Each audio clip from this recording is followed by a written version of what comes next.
ஆன்மீக அன்பர்கள் அனைவருக்கும் வணக்கம். உங்களெல்லாம் இந்த ஆன்மீக சேனல் மூலியமாக சந்திக்கிறதுல நான் ரொம்பவும் சந்தோஷப்படுறேன். நாங்கள் போடுற வீடியோலாம் உங்களுக்கு பிடிச்சிருந்ததுன்னா நீங்கள் லைக் பண்ணுங்கள், ஷேர் பண்ணுங்கள், குளத்தூர் பாபா டெம்பிள் சேனலுக்கு நீங்கள் சப்ஸ்கிரைப் பண்ணுங்கள். நீங்கள்லாம் என்னோட வரும்பொழுது இன்னும் நிறைய விஷயங்களை நான் சொல்ல கடமைப்பட்டிருக்கேன். இன்றைக்கு மார்கழி 30 திருவம்பாவை பாடல் 10 சொல்லி அதற்கான விளக்கங்களை சொல்ல வந்திருக்கேன். முதல்ல நம்ம பாடலை பார்க்கலாம், அப்புறம் அதோடைய விளக்கங்களை பார்க்கலாம். முதல்ல இப்போ பாட்டுக்கு வரலாம். திருவம்பாவை பாடல் 10.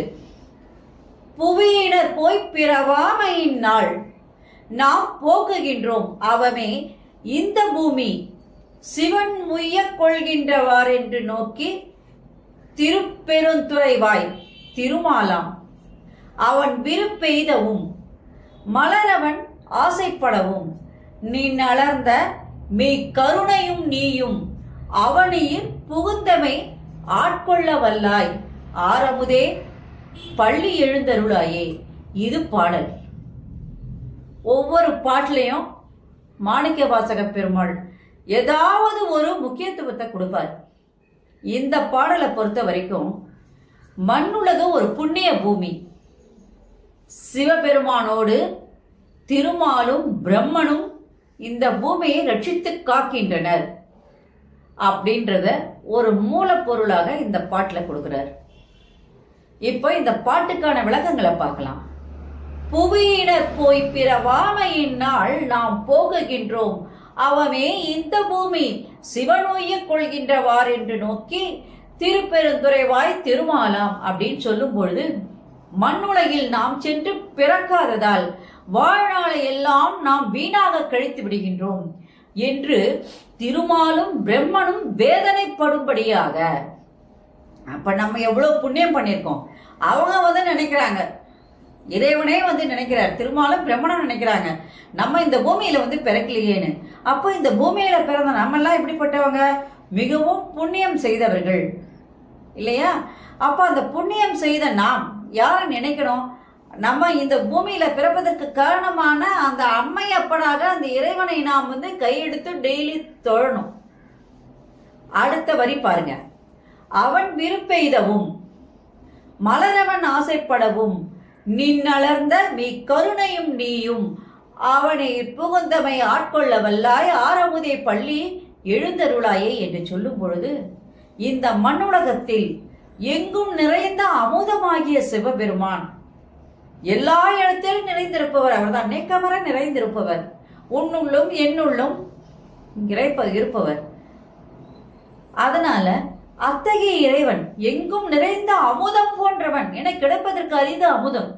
அந்த கிடைப்பதற்கு அரிதாகிய அந்த அமுதமாகிய அந்த சிவபெருமான் இந்த மண்ணுலக உயிர்களுக்கெல்லாம் ஈடேற்றம் வழங்குவதற்காக நம்மை வழங்கி நம்ம என்ன பண்றார்? ஏற்றுக்கொள்வது இந்த மண்ணுலகின் வழியாகவே என்ற உண்மையை திருமாலும் நான்முகனும் கண்டனர். அப்ப எல்லாரையும் ரட்சிக்கின்றார், ரட்சித்து அவர்கள் சேர்த்துக் கொள்கின்றார் இந்த மண்ணுலகத்துல.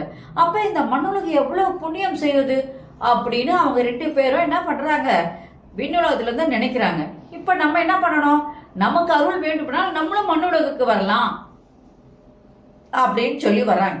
அதுதான் முக்கியத்துவமாக திருமாலும் பிரம்மனும் சிவனுடன் சேர்ந்து 3 பேரும் ரட்சிக்கின்ற பூமி என்று சொன்னார். ஏன்னா அவங்களும் இங்க வந்துட்டாங்க, ஏன்னா இறைவனை தரிசிப்பதற்காக.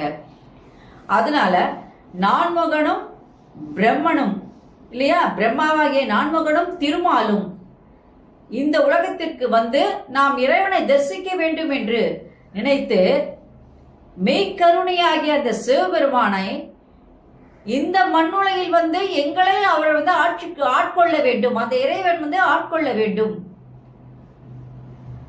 உன் திருவடியை நாங்கள் வணங்க பள்ளியை நின்று நீ எழுந்தருள வேண்டும் என்று மாணிக்க வாசகர் கேட்கின்றார். அதாவது எப்படின்னா, திருமாலும் பிரம்மனும் நினைக்கிறாங்க, நம்ம இந்த உலகத்துக்கு வந்தா சீக்கிரமா நம்மள என்ன பண்ணலாம்? இறைவனுடைய கருணையை, மெய் கருணையை நாம் உணரலாம். அதனால இந்த உலகத்திற்கு நாம் வரணும், மண்ணுலகத்திற்கு வரணும். சிவபெருமானாகிய நீ இந்த மண்ணுலகில் எங்களை ஆட்கொள்வாய், உன் திருவடிகளை நாங்கள் வணங்க நீ இப்பொழுது என்ன பண்ணோம்? பள்ளியிலிருந்து எழுந்தருள்வாயாக என்று பாடுவதாக மாணிக்க வாசக பெருமாள் இந்த பாடலை முடிக்கின்றார்.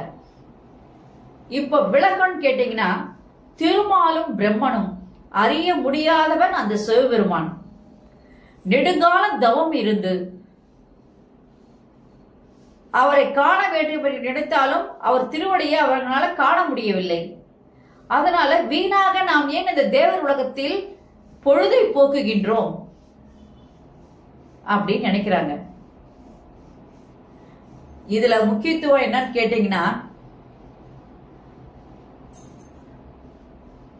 சரம் அசரம் இரண்டிலும் இருக்கின்றான் அந்த இறைவன். சரம் என்பது உயிர்களிடத்தில் இறைவன் சிறப்பாக இன்பமயமாக நிற்கிறார் என்ற அர்த்தம். சரம் என்று சொன்னால் இறைவன் இன்பமயமாக அந்த உயிர்களுக்குள் இருக்கின்றார் என்ற அர்த்தம். இப்ப தயிரை பார்க்கிறோம். தயிருக்குள்ள வெண்ணெய் இருக்கு அப்படின்னு சொல்லும்போது, தயிர் இந்த உயிர்கள் அடிமையாகி இருக்கின்ற இந்த உயிர்கள், அந்த உயிர்களுக்குள் இறைவன் எப்படி இருக்காரு? அந்த தயிருக்குள் நெய்யாக அங்கே மாறுகின்றார். தயிருக்குள் நெய்யாக இருக்கின்றான் இறைவன். அப்ப அந்த தயிரை கடைய கடைய அந்த நெய்யானது வருது இல்லையா? அப்போ அந்த வெண்ணெய் திரண்டு வருகிறது என்று சொன்னால், அந்த வெண்ணெய் உருக்கும் போது தயிர் கிடைக்கும். அப்ப அந்த வெண்ணெயாக இருக்கின்றான், தயிருக்குள் வெண்ணெயாக இருக்கின்றான் அந்த இறைவன். தயிர் என்பது நாம் மனசுக்குள்ள இறைவனை நினைச்சு நினைச்சு நினைச்சு நினைச்சு உருகி உருகி உருகி உருகி அவரோட சேரும் பொழுது வெண்ணையாக திரண்டு வருவோம். அப்பா அவர் சொல்றார், இந்த பரம்பொருளாகிய சிவபெருமான் இந்த மண் உலகத்திலே வாழும் உயிர்கள் அனைத்திற்கும் ஈடேற்றம் வழங்கி அன்பர்கள் நினைத்தபடி காட்சி தந்து, அவங்க எந்த உருவத்துல எப்படி வேணும்னு நினைக்கிறாங்களோ அந்த மாதிரி காட்சி தருகின்றார். அப்பா காட்சி தந்து அருள் புரிகின்றார். எனவே நாமும் மண்ணுலகு இறைவனை வழிபட்டு உடனடியாக அவர் திருவடியை நாம் தரிசிக்க வேண்டும் என்று இந்த மண்ணுலகு விட்டதாக மாணிக்க வாசகர் பெருமான் பாடும் பொழுது, அவங்க இந்த உலகத்துக்கு வந்துட்டாங்க. அதனால பாடும் பொழுது, கருணை கடலாகி நீ அவர்களுக்கு காட்சி தரும் பொழுது, அந்த பிரம்மா விஷ்ணுக்கு காட்சி கொடுக்கும் பொழுது, எங்களுக்கும் கருணை காட்ட வேண்டும், உடனடியாக நீ பள்ளியிலிருந்து எழுந்து வருவாயாக என்று இந்த பாடலை அழகாக மாணிக்க வாசக பெருமான் முடிக்கின்றார். இந்த 30 நாளும் நாம் உங்களோட தொடர்ந்து கலா சரஸ்வதி என்கின்ற நான் இந்த 30 நாட்களும் நாகசாய்நாத் கோயிலிருந்து யூடியூப் சேனல் வழியாக உங்களுக்கு திருப்பாவை திருவம்பாவை இரண்டையுமே 30 நாள் நான் சொல்லியிருக்கேன். என்னால் முடிஞ்ச அளவுக்கு அதுக்கு விளக்கத்தையும் கொடுத்துருக்கேன். இதையெல்லாம் நீங்கள் பார்த்துருக்கீங்க, கேட்டிருக்கீங்க. நிறைய பேருக்கு அதை சப்ஸ்கிரைப் பண்ணியிருக்கீங்க. நீங்கள்லாம் என் கூட வரும் பொழுது இன்னும் நிறைய விஷயங்களை நான் சொல்ல கடமைப்பட்டிருக்கேன். உங்கள் எல்லாருக்கும் சிவன், திருமால், அதே இடத்துல ஆண்டாள் அருள் நிச்சயமாக கிடைக்கும். இந்த வருஷம் முழுவதுமே நீங்கள் சந்தோஷமாக இருக்கணும், இன்பமாக இருக்க வேண்டும். அதற்கு இறைவன் உங்களை எல்லாம் ஆசீர்வதிக்கணும். அதனால என்னுடன் சேர்ந்து ஆதரவு தந்த பக்தர்கள் அனைவருக்கும் மிக்க நன்றியை நான் இந்த நிமிஷத்துல இந்த நேரத்தில் நான் சொல்லிக்க விருப்பப்படுறேன். உங்கள் அனைவருக்கும் புத்தாண்டு பொங்கல் நல்வாழ்த்துக்களையும் சொல்லிக்கிறேன். நான் தொடர்ந்து வருவேன்.